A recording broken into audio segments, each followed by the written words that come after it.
جب تک خود پہ نہ گزرے احساس اور جذبات مذاق لگتے ہیں۔ منافق دوستوں سے سمجھدار دشمن بہتر ہے، کیونکہ دشمن وار کرتا ہے تو پتہ ہوتا ہے، مگر منافق انسان دوست بن کر ذلیل کرواتا ہے۔ ہم جس چہرے کے ساتھ پیدا ہوتے ہیں وہ ہمارا انتخاب نہیں ہوتا، مگر جس کردار کے ساتھ ہم مرتے ہیں اسے تراشنے کے ہم خود ذمہ دار ہوتے ہیں۔ وہ ہمارے لفظوں، خیالوں اور اعمال کا عکس ہوتا ہے۔ اپنی زندگی میں اتنے بہادر بنے کہ ڈر بھی آپ سے ڈر جائے۔ جب آپ فیصلہ نہ کر پائیں تو انتظار کریں اللہ کے فیصلے کا، وہ آپ کے سامنے واضح کرتا جائے گا اور راہیں کھولتا جائے گا، مگر اس عرصے میں آپ کو خاموش رہنا ہے، وویلا نہیں کرنا۔ یہی صبر ہے، خاموشی بھی تو صبر ہے۔ غلط کو غلط نہ سمجھنا جہالت کی نشانی ہے، اور غلط کو غلط نہ کہنا غلامی کی نشانی ہے۔ نفس کو مات دے کر جب آپ اللہ کے راستے پر چلو گے، تب جا کے آپ کو الف سے اللہ اور الف سے انسان کی سمجھ آئے گی۔ ہزاروں چاہنے والوں سے ایک نبھانے والا بہتر ہے۔ ہمارے معاشرے میں لوگ اپنی ذات کا مقابلہ دوسروں سے کرتے ہوئے زندگی کے اہم ایام گنوا دیتے ہیں، جن ایام میں انہوں نے اپنی ذات کو پروان چڑھانا ہوتا ہے۔ آپ کسی سے سب کچھ چھین لینے کے باوجود اس کی قسمت اور نصیب نہیں چھین سکتے۔ وہ کرو جو صحیح ہے، نہ کہ وہ جو آسان ہے۔ جو اندھا بھروسہ تم لوگوں پر کرتے ہو، وہ کبھی اللہ پر کر کے دیکھو، یقین کرو نہ بھروسہ ٹوٹے گا اور نہ تمہیں کبھی ٹوٹنے دے گا۔ ریس میں جیتنے والا گھوڑا یہ نہیں جانتا کہ کامیابی کیا ہوتی ہے، وہ دوڑتا ہے تو صرف اپنے مالک سے ملنے والی تکلیف کی وجہ سے۔ تو آپ بھی کبھی اپنے آپ کو تکلیف میں پاؤ تو سمجھ جانا کہ تمہارا مالک خدا چاہتا ہے کہ جیت تمہاری ہو۔ نمک حرام اور احسان فراموش آدمی کا پہلا شکار اس کا محسن ہوتا ہے۔ اپنے نقصان پر غمزدہ نہ ہوا کریں، کیونکہ اللہ آپ سے اس وقت تک کچھ واپس نہیں لیتا جب تک وہ اس سے بہتر آپ کو عطا نہ کرے۔ اگر تم زندہ ہو تو تمہاری زندگی میں بہتری کی امید باقی ہے، تو سنو، تنہائی اگر تمہیں کبھی زندگی لگے تو خدا کو تلاش ضرور کرنا، اور پھر تلاش کر کے دیکھنا خدا تمہاری بیکار زندگی کو کیسے سنوار دیتا ہے۔ دولت سے آدمی کو جو عزت ملتی ہے وہ اس کی نہیں، اس کی دولت کی عزت ہے۔ غریبوں سے دولت لوٹ کر غریبوں کے لیے ہی فلاحی منصوبے بنانے والے وقتی شہرت تو حاصل کر سکتے ہیں، مگر سکون نہیں۔ اپنی ذات میں خوبی پیدا کرنے میں ناکام ہونے والے دوسروں میں عیب تراشنا شروع کر دیتے ہیں۔ لوگ بدلتے نہیں ہیں، بس ان کی زندگی میں ہم سے بہتر لوگ آ جاتے ہیں۔ کامیابی چاہتے ہو تو موقع دینے والے کو کبھی دھوکہ، اور دھوکہ دینے والے کو کبھی موقع نہ دینا۔ تم کیا جانو، جو شخص بددعا کا اختیار رکھتے ہوئے بھی بددعا نہ دے، اس شخص سے زیادہ تمہیں کوئی محبت کر نہیں سکتا۔ کسی شریف آدمی کا صبر مت آزماؤ، کیونکہ جب شریف سے چھیڑ چھاڑ حد سے بڑھ جائے تو وہ سب سے خطرناک ہو جاتا ہے۔ اکیلا رہنا، اکیلا لڑنا، اکیلا جینا سیکھو، دنیا کسی کی نہیں ہے۔ جب لوگ آپ کو سمجھ نہیں پاتے تو آپ کو غلط قرار دیتے ہیں۔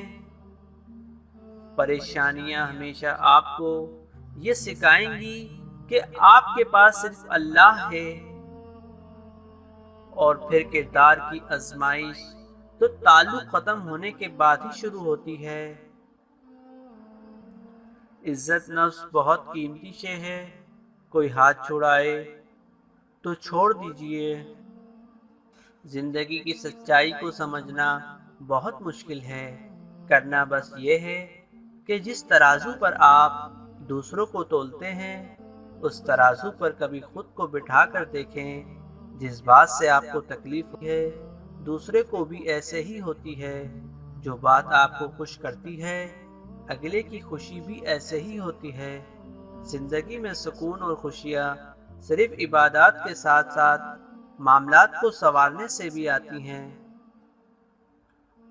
دو طرح سے چیزیں دیکھنے میں چھوٹی نظر آتی ہیں، ایک دور سے، دوسرا غرور سے۔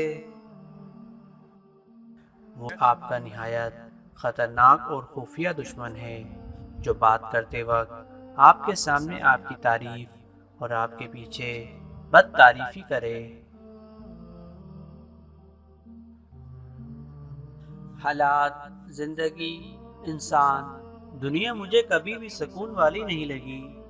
عجیب سی بے چینی ہے اس دنیا کی، وہ ملا نہیں، وہ ہوا نہیں، وہ رہا نہیں، وہ پلٹا نہیں۔ ہر محبت، ہر رشتہ توڑ کر رکھ دیتا ہے۔ سب کی ترجیحات بدلتی رہتی ہیں اور یوں انداز بدل کر ہمیں مارا جاتا ہے۔ زمانہ بھی عجیب ہے، ناکام لوگوں کا مذاق اڑاتا ہے اور کامیاب لوگوں سے جلتا ہے۔ ایمان جب انسان کے اندر اپنی جڑیں مضبوط کر لیتا ہے تو گناہ مشکل اور نیکی آسان ہو جاتی ہے، دل نرم اور آنکھیں نم رہتی ہیں۔ میں ایک عرصے کامیابی کے انتظار میں بیٹھا رہا مگر وہ نہیں آئی۔ آخر تنگ آ کے میں اس کے بغیر اکیلا ہی نکل کھڑا ہوا۔ میں چلتا رہا، کچھ عرصے بعد مجھے احساس ہوا کہ وہ تو کب کی میرے ساتھ ساتھ چل رہی ہے۔ اپنے گناہوں کا احساس ہی توبہ کی ابتدا ہے۔ ایسا کچھ بھی نہیں جو وہ بدل نہیں سکتا، اور ایسا کچھ نہیں وہ جو تمہیں دے نہیں سکتا۔ پھر کیوں بھول جاتے ہو کہ جب وہ ایک راہ بند کرتا ہے تو اس کے بدلے میں 10 راہیں کھول دیتا ہے۔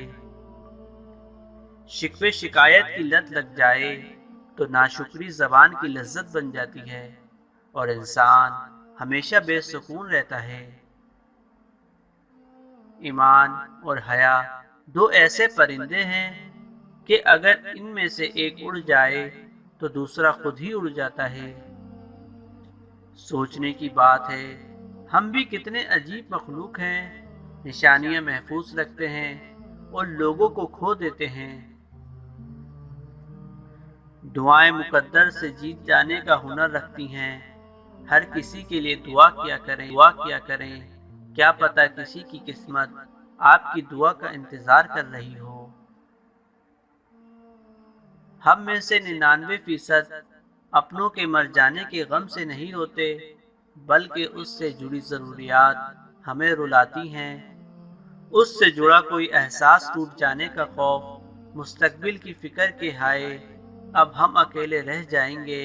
اگر انسانوں سے جڑے یہ غم نہ ہو تو شاید ہی کوئی کسی کے مرنے پر روئے۔ بچھڑنے کی اذیت بہت سخت ہوتی ہے، ہر شخص نے پرکھا ہے ایسے، سارے امتحان ہم پر فرض ہوں جیسے۔ محبت میں جب سب جائز ہو جائے تو نتیجہ ناجائز نکلتا ہے۔ کسی کی خوشی سے حسد کرنے سے کوئی فائدہ نہیں ہوتا، سب کو وہی ملتا ہے جو اللہ نے اس کے نصیب میں لکھا ہوتا ہے۔ رتبہ تو خاموشیوں کا ہوتا ہے، الفاظ تو بدل جاتے ہیں لوگ دیکھ کر۔ اکیلے رہنا، اکیلے لڑنا، اکیلے جینا سیکھو، دنیا کسی کی نہیں ہے۔ آپ کا ذہنی سکون سب سے زیادہ قیمتی ہے، کسی کو بھی اس میں خلل ڈالنے کا موقع نہ دیں، نہ اجازت۔ عورت کے سینس اتنے تیز ہیں کہ وہ نظر اور نیت پہچان لیتی ہے۔ دراصل وہ دھوکہ اس وقت کھاتی ہے جب وہ خود کو دھوکہ دینا چاہے۔